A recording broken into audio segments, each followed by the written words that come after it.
Welcome to the Church Universal series, where we seek to tell the often untold story of the many apostolates in the Catholic Church which are making a positive difference in the world. We live at a time when there are so many new moral questions raised by new technologies, such as, is in vitro fertilization something one can do if they are childless? Or, what are we required to provide medically when someone is dying? And many other such questions. My guest today, Michael Wee, has taught bioethics at the largest Catholic seminary in Britain, is a member of the Pontifical Academy for Life, and is a researcher at the Anscombe Bioethics Centre in Oxford, England, an institute that is our topic of discussion today. Welcome, Michael. Thank you very much, Father. So, Michael, tell us a little bit about the Anscombe Bioethics Centre. So the Anscombe Bioethics Centre, in essence, is the National Catholic Bioethics Institute for the United Kingdom and the Republic of Ireland. We were founded in 1977 by the Catholic bishops of England and Wales, and I should say a long time before many nation-states themselves established their own presidential or national commissions or committees for bioethics. I think that shows something of the foresight of our Catholic bishops at the time, that they wanted an institute dedicated to the study of ethical questions raised by medicine. And so here we are today, more than 40 years later, serving the Catholic Church in the whole of the United Kingdom and in Ireland. Our work falls under three broad headings, I would say. Research and scholarship, that's our primary purpose as a research institute. Public education, we go out to schools, to universities, to parish groups. We even appear on the media, such as EWTN programs, to talk about bioethics to the Catholic community and the general public at large, and particularly to medical students and healthcare professionals. And we also respond to government consultations. We engage with public agencies, public bodies involved in healthcare policy. Now, you are a researcher. What does that work involve? So I guess research is a bit of a broad word these days. And some people, when you say I'm a researcher in bioethics, they hear researcher and bio and they think that I'm in a lab and that I'm looking at test tubes or looking down a microscope every day. Well, I don't have a test tube, I don't have a microscope, I don't even have a lab for the work that I do. When it comes to bioethics, it's a study of moral philosophy, moral theology, primarily, I would say, from a Catholic point of view. But bioethics is such a large field. It's an interdisciplinary field that also encompasses other areas of study, such as sociology, law, obviously biomedicine itself. The key thing for me as an ethicist is to remember that the questions we pose and the way we answer them is distinct from the kinds of questions posed by, for example, scientists or doctors. Yes. Scientists or doctors might be looking for the best way to solve a certain problem, the best technology, the best way of refining a particular medical procedure. That's not our question, not directly at least. We're asking whether in the first place is a particular procedure compatible with human dignity? Yes. Is a particular way of doing things always respectful of all parties involved, and indeed not just of the individual or their family, but also of the way society structures its laws? For example, does it protect dignity? Does it protect conscience? Does it allow for unwanted effects in the way that health policy is and these are certainly relevant questions for us today. We have so many new technologies, abilities to do things we never could have dreamed of in the past. And so these new technologies mean that we have to look at, is this something morally good? Is it something that we should pursue? For example, experimentation on embryos or those sorts of things. Yes. Yes, I think quite often, well, when you work as in a Catholic institute, especially in bioethics, in a country like Britain, which though historically Christian, today is very much a secular place, you do find that you don't always have a natural audience before you when you're communicating uh, what you're trying to defend, what you're trying to advance in terms of your moral position. Very often people see the Catholic Church as simply condemning everything. Right. Bioethics, it's just about saying no, about condemning this, saying that you can't use this, that you can't use that. And I think that one of the challenges for us is not just to stay true to Catholic doctrine. I mean, that for me, that goes without saying, that's not Yes. even negotiable, but it's about what some people have called affirmative orthodoxy, that you promote the orthodox standpoint in terms of doctrine and morals, but in a way that emphasizes the yes, the yes to life, the yes to dignity, the yes to conscience, rather than the no. It doesn't mean we soft pedal the no. It doesn't mean we don't talk about that. We would be irresponsible if we pretended that certain procedures, say euthanasia, were actually okay, or they could be done on the sly. That would be irresponsible of us. But we have to, in a way, flip the question around. So often the debates we see in the media today are framed by people who are not friendly to our point of view, and they may have the best of intentions. Right. They may genuinely want to reduce the suffering of patients who are coming to the end of their lives. I don't doubt the genuineness of their concern there, but the way they're framing the question, for example, assuming in as a basis for their arguments that personal autonomy is or ought to be unfettered, that's not a standpoint that we can begin with, at least not in the way it's often articulated. So we have to flip the question, we have to flip the framing around. And So say, the well, church, what's the way? Yeah. so the church is not anti-science, and I know that you come from a philosophical background. That was kind of what you were attracted to show the philosophical underpinnings of the church's teaching. Yes. So again, as I mentioned, bioethics, and certainly Catholic bioethics, is a very interdisciplinary field. Many of my colleagues in the field come from theology. Personally, I don't. I studied philosophy at university. I'm writing a doctorate in moral philosophy at the moment. So I don't consider myself a theologian in the academic sense, which is not to say that my own academic work in bioethics doesn't crisscross into theology. But I think when you approach Catholic bioethics as a philosopher rather than as a theologian, you do quite quickly realize that the way you talk about, for example, human life, the way you talk about sexuality and reproduction, there is very little in common that you can assume with your interlocutor, who will not often accept, for example, a quote from scripture or a quote from the catechism as a definitive go-to point for settling a disagreement.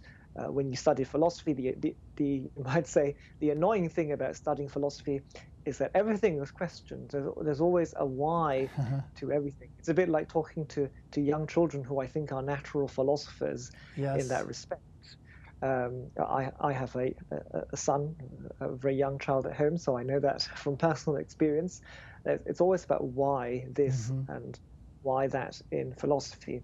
And obviously, when you're a Catholic doing philosophy, you know that these questions do terminate somewhere, but it's very difficult to convince somebody who doesn't come from a Catholic perspective. But it does force you, I think, to use the language of natural reason to convey difficult truths.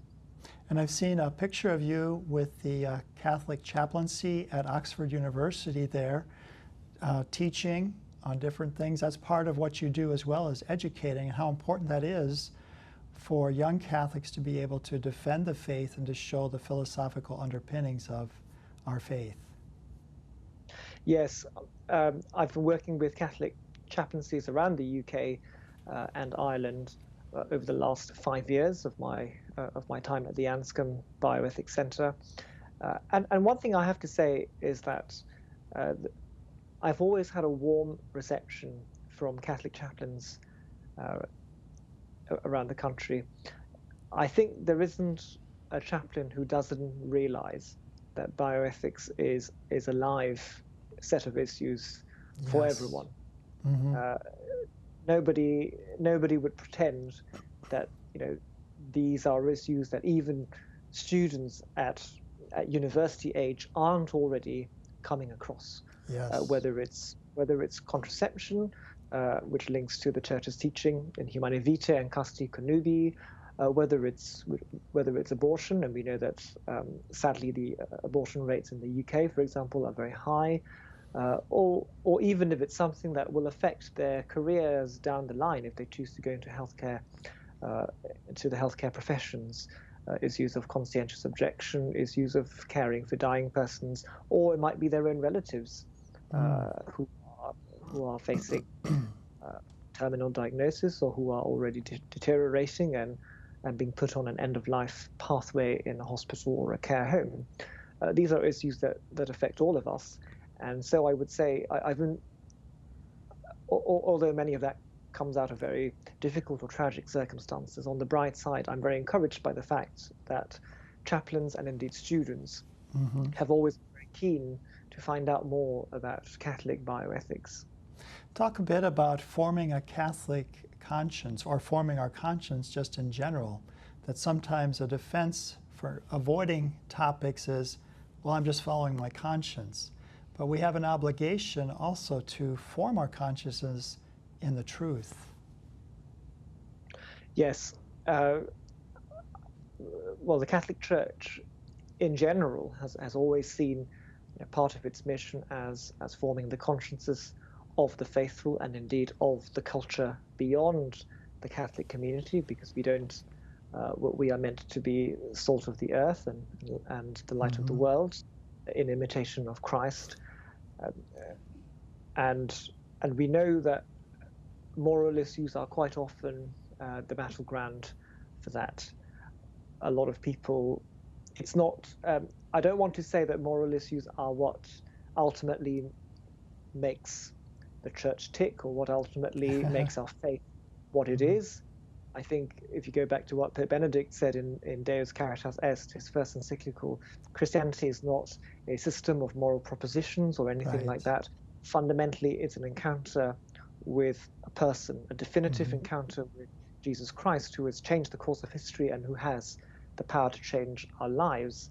That has to be our starting point, at least when we think about forming consciences, when we think about evangelizing the culture. But we also recognize that for many people, anecdotally, we know many people leave the church precisely because of one moral issue or another. There are others who Mm-hmm. leave for different reasons, scandals in the church, but anecdotally, most of us will know somebody, a family member, a friend, who feels a particular teaching to be a hard one, a difficult Mm-hmm. one to live out in, say, their vocation as a doctor or as a married person. And so the formation of consciences has an important role to play, but it has to be situated in the overall framework of what we're trying to do to spread the good news. I think that's why that title of John Paul II's great encyclical Evangelium Vitae, the gospel of life, Yes. is so important, because it reminds us that fundamentally Catholic bioethics is good news. Fundamentally, the aim of Yes. Catholic bioethics cannot but be the salvation of souls, beatitude.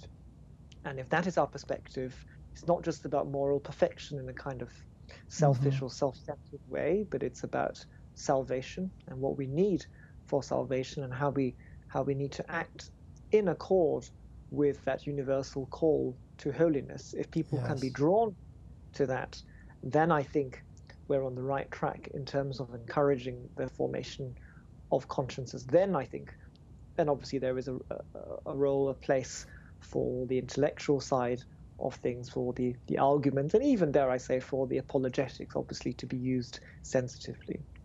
And really, it's to lead to our flourishing. That's why we have moral laws. That's why we have the commandments, because it's going to lead to our personal, familial, and societal flourishing. And is that something that you've experienced, I guess, in your own young life as a father and husband, and your own life? Well, very much so in my own life. I mean, I think, well, I'm a cradle Catholic, and I could not, I suppose, uh, I could not imagine my life outside the church. At the same time, in my own, um, uh, my experience of being with in different parish groups, and of course, in the course of my career at the centre, meeting all kinds of particularly young people, uh, it's given me a window into an insight into the kind of real pastoral struggles that people face. Obviously, my role as a researcher isn't fundamentally pastoral in the way that a parish priest's Hmm. would be. Nonetheless, in the area of bioethics, the pastoral and the intellectual often collide. You can't really separate the Right. two. And I think personally for me, looking at my own life, the church's teaching, and and besides that, the whole Catholic intellectual tradition that that has been built up over the last 2,000 years and counting. I mean, that often for me has been a source of inspiration. I think it still has the power to change the way all of us think. You Hmm. mentioned flourishing, and today one of the one of the values that people uh, really cling on to very much, almost at all costs, is the idea of freedom. But it's often a sense of freedom to do whatever you like, Yes. a freedom not to be interfered with, not to be judged, indeed not to be condemned, not to be told Hmm. differently.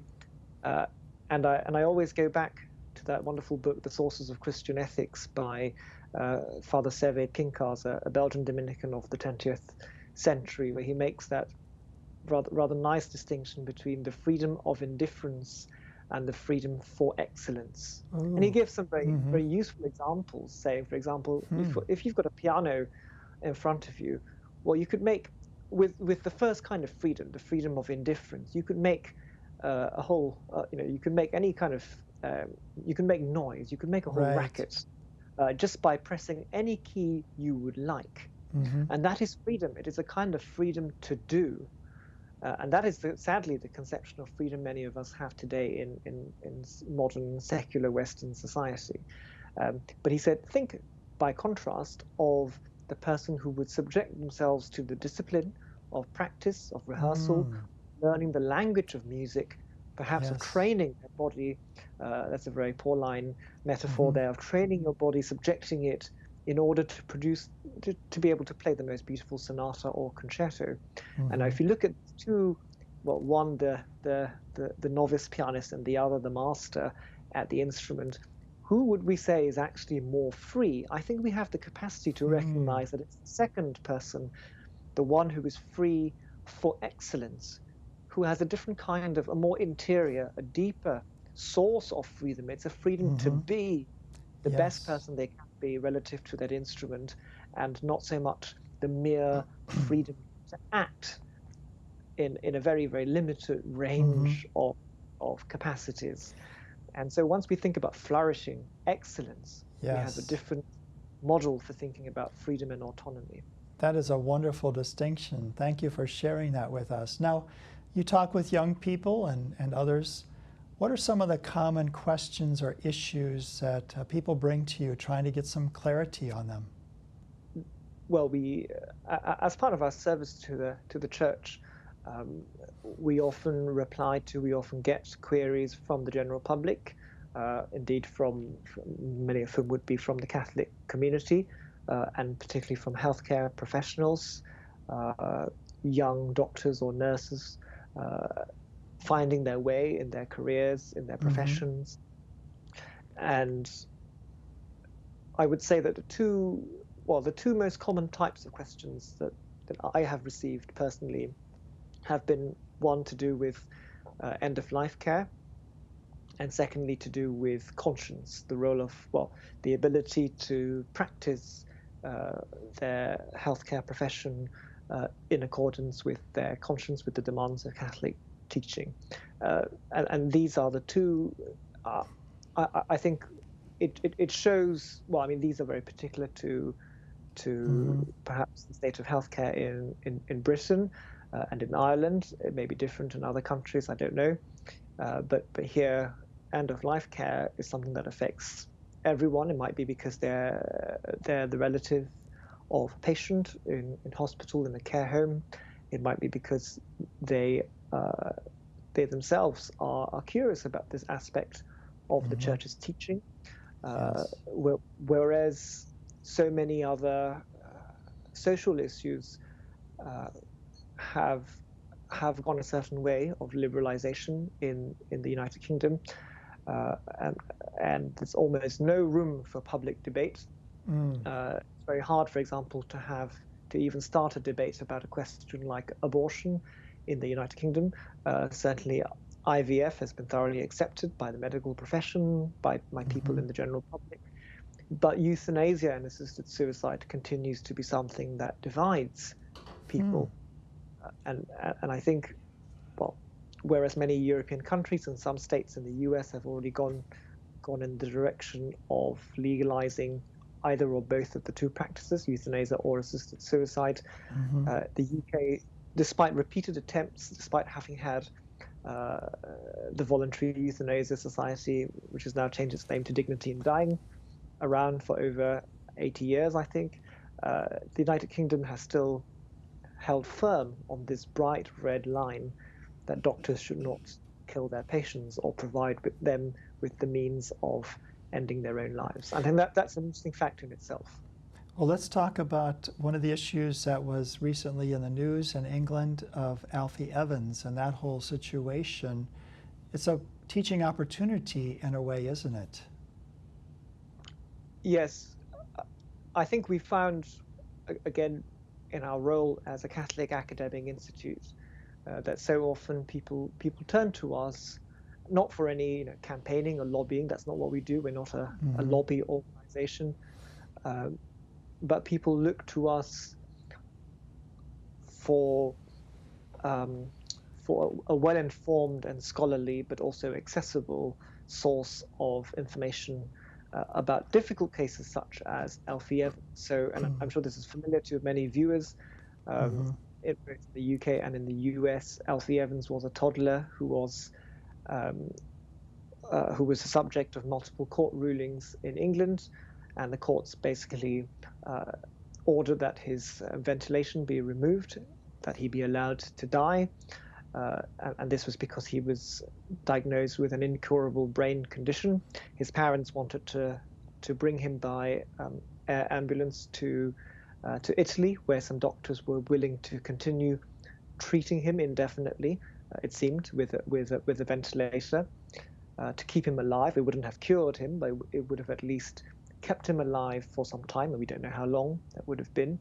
And Alfie Evans has been one of several cases of broadly of a similar nature along those lines. Charlie Gard was another one before him, but Alfie Evans so far I think has been the one that's captured really the well, I don't want to say captured the imagination, but certainly has captured a broad the concerns of a broad range of people in the British public and also in America. You know what I like? I visited your website, and you have like press releases, which give you kind of a short Catholic response, moral response, but then you have longer papers on these types of issues. So why don't you talk about how people can learn more? How can they contact the Anscombe Centre, and what resources you have available? Yeah, so the Anscombe Centre, like many other institutes of our kind, we regularly put up briefing papers, press statements, and other documents to help inform the public. They're all on our website, www.bioethics.org.uk. It's a very easy domain name to remember. And you can search our archive of press statements, for example, which will include some of our comments, both of shorter and longer ones on the Charlie Gard and the Alfie Evans cases. And I think one of the, as I recall, our first ever press statement which was on the Charlie Gard case, and again a very similar case, was entitled "Charlie Gard Doing the Right Thing for the Right Reasons." Yes. And I thought that that wasn't my my title, but I thought that title very succinctly put across something, a very key, touchstone of Catholic moral thinking, that we're not just concerned with the results. It's not just about whether, objectively speaking, removing a ventilator, withdrawing treatment is permissible, or in fact even the best thing to do. That's an important question. It's also about why we act in such a way, what are our motivations, what are the values that we are embodying in our decisions to treat or not to treat. Well, thank you. You have many wonderful resources there. I highly recommend our people to go there for different moral questions they may have. So thank you for being with us today, Michael Wee. Thank you very much. Do good and avoid evil is a basic moral principle that enables us to flourish and to live in union with God. Centers like the Anscombe Bioethics Centre in Oxford, England, or the National Catholic Bioethics Centre in Philadelphia help us choose what is truly good and to make the right decisions in our ever-changing world. Form your conscience in the truth, and you will live in the light of God. We will see you again this time next week for another episode of the Church Universal.